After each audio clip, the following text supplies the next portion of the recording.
Under the New World Order, you are a human resource to be used up and then exterminated.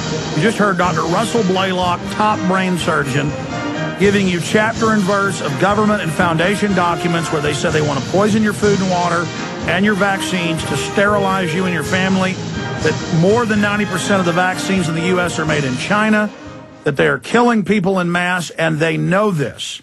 They know this. I mean, there are people all over my neighborhood, people my dad works with, talk show host I know in Austin, two different ones. Well, one person's a news person, the other is a #1 talk show host in the morning. Dale Dudley went and got the shot, and the doctor told him, no, you got Guillain-Barré, but thankfully it was a mild case from the vaccine. And then you sit here and you try to tell the public this, and the mainstream media ridicules you. There was a big newspaper article last year attacking Blaylock and myself, saying we're a bunch of nuts. Am I a nut? I've got Population, Resources, and Environment. This thing is written by the White House science czar. It is 1,050-plus pages long, and I've read most of this, and so has Aaron Dykes. Let me tell you something. Aaron Dykes graduated from UT 5 years ago and came to work from us. And I don't hire people that are true believers or just believe what I'm saying. I randomly hire folks, out of ads. They don't know where they're coming to be interviewed. And I hire people. Almost every person that's hired here doesn't believe it when they take the job, and they're laughing at me. But let me tell you something. They're not laughing later. It's not a joke later. See, I know I can hire anybody if they're not a government agent, and I can bring them in here, and they're going to see everything I see, and they're going to know the truth. This is the White House science czar saying poison your water and your medicine to sterilize your butt. Eco-Science, Population, Resources, and Environment, Government Policy Book. By the way, that's been in the Associated Press when that broke a year ago. I mean, look at this one. This is out of CBS News. Mutant polio virus spreads in Nigeria. Children affected this year by paralyzing disease believed to be caused by the same vaccine that used to fight it. Then the AP reported this is going on all over the world. It's got live cancer viruses in it. You heard Dr. Blaylock talk about it. And it's passed on genetically when you have children. And you wonder, I mean, folks, cancer in people under 30, 50 years ago was unheard of. Little kids never got it. I've had so many retired and older, about to retire, medical doctors, surgeons, brain surgeons, cancer doctors on this show that when they were in residency or they were in medical school, it was unheard of. Ladies and gentlemen, I don't know what, there's 16 people in this office. I got another 4 or 5 employees. A couple of them are contractors outside of the office. And every week or two, oh, yeah, my brother who's 22's got cancer. Oh, yeah, my cousin who was 27 just died of cancer. My neighbor who was 30 just died of cancer. Yeah, the neighborhood kid who's 5 just died of cancer. Rob Dews, one of his bandmates, 30-something years old, just died of cancer. One of my shipping guys' girlfriend, 23 years old, for 2 years, has been fighting for her life against cancer. I mean, just cancer everywhere. And we've got all the studies, it's the vaccines, and what they're adding to the water. I mean, but the good news is record low numbers. Generally, 45 to 50% of America, it's the same numbers in Europe and Canada, take the vaccines every year. It was below 20% this year and dropping. Some counties lower than 5%. There are some highly educated counties in New York and in the Bay Area and north of that in Santa Rosa where almost 80%. In fact, it's like headlines like doctors or health departments scared. Upwards of 80% of parents not vaccinating kids in this county. And you go find out it's one of the most educated counties in the country. Because, in fact, the counties that you find are some of the most liberal and socialist, but these are people that woke up. They're like, wow, when I went to college, they taught us we were going to kill everybody. But now I found out that this is me, too. I'm not taking it. Let me tell you something, folks. This isn't a joke or a game.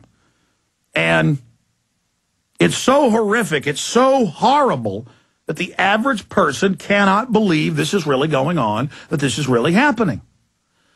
Here's another example of literally hundreds. Aspartame in the mid-1960s was discovered in, just Google the history of aspartame. Google the aspartame manufacturing process. It won't be Infowars.com or PrisonPlanet.com telling you what we think. You will be on university websites bragging about it.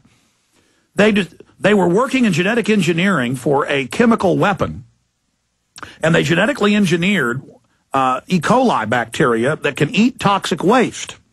They were also doing studies of bacteria that can eat oil slicks and things. And now you've all heard about how they have those.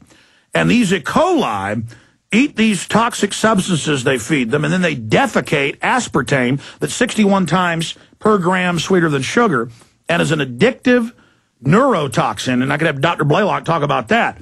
Rumsfeld comes along as the head of Monsanto when they bought Searle in the 70s. And the federal government wouldn't authorize it, saying it's deadly poison. But they said, look, this is addictive. We'll put this in drinks, and they will be completely addicted. And it also eats holes in your brains and causes diabetes. And we've had Blaylock on and other doctors to go over that.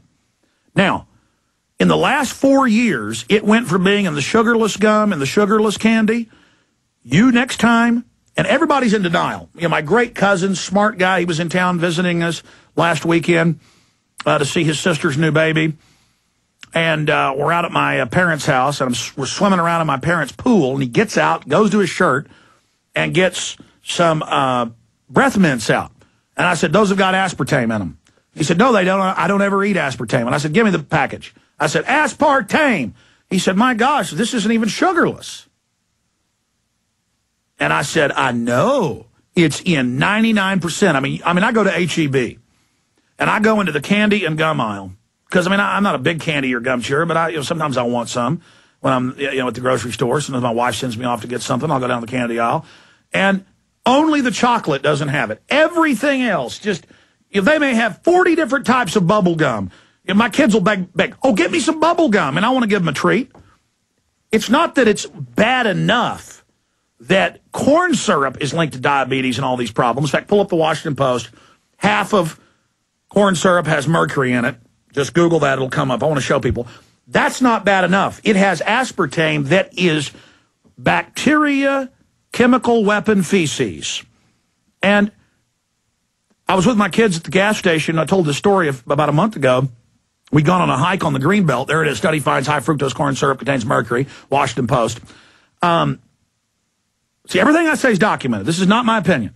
And I walk in. It's a big, nice gas station in my neighborhood. And I'm looking around. They say, can I help you? And I said, I just want to get them some bubble gum, but none of this, it all has aspartame. And some guy goes, oh, so what? And then there's some yuppies getting mad. And I said, that's it, I'm preaching. It's a chemical weapon, the defecation of bacteria created by the Pentagon. It's highly addictive and causes brain damage and attacks every organ. And I just started preaching. I started preaching. And I told my children, we're supposed to stand up for humanity. We're not supposed to be sheep. But all these people in here laughing at us, they're too scared to even speak out or talk to their neighbor. They got to run home and watch their television sets. And my kids have learned to be confident. They're like, that's right, Daddy. You tell them, New World Order brainwashing. And I walk out into the sun, and I think they got 10 pumps, and there's cars everywhere. And I'd seen all these brainwashed, 3 or 4 people inside the store. And it's Alex Jones, we love you, death of New World Order. And just all these cars and people pumping gas. So there was the dumbed down people, and I was getting depressed. But then I walked outside, and it was just almost every car, every group. I could barely get out of there, shaking hands with people. They were awake. They saw the documentation. And as Dr. Blaylock said, the government's moving to force you to take these vaccines and force you to take these drugs. That's what government health care is about, number one. And so that's the good news is we're waking people up, and we're not going to stop. And, folks, we're saving millions of people. So I'm not worried if the globalists kill me. I want to keep living. I don't want to die, but I'm not worried about it. It is a natural, good, wholesome human instinct to want to warn people. And I was just quietly telling my kids, sorry, you can't have that. It's got aspartame. Sorry, you can't have that. And some yuppie, he got in a brand new BMW when he went outside. He saw that, knew who I was, said something smart to me, and I just gave it to him. And not in a mean way. I just stood up, stuck my chest out, and said, I'm now going to warn all of you. This guy thinks it's funny. I'm now going to, I'm on a 5-minute talk right there in that gas station.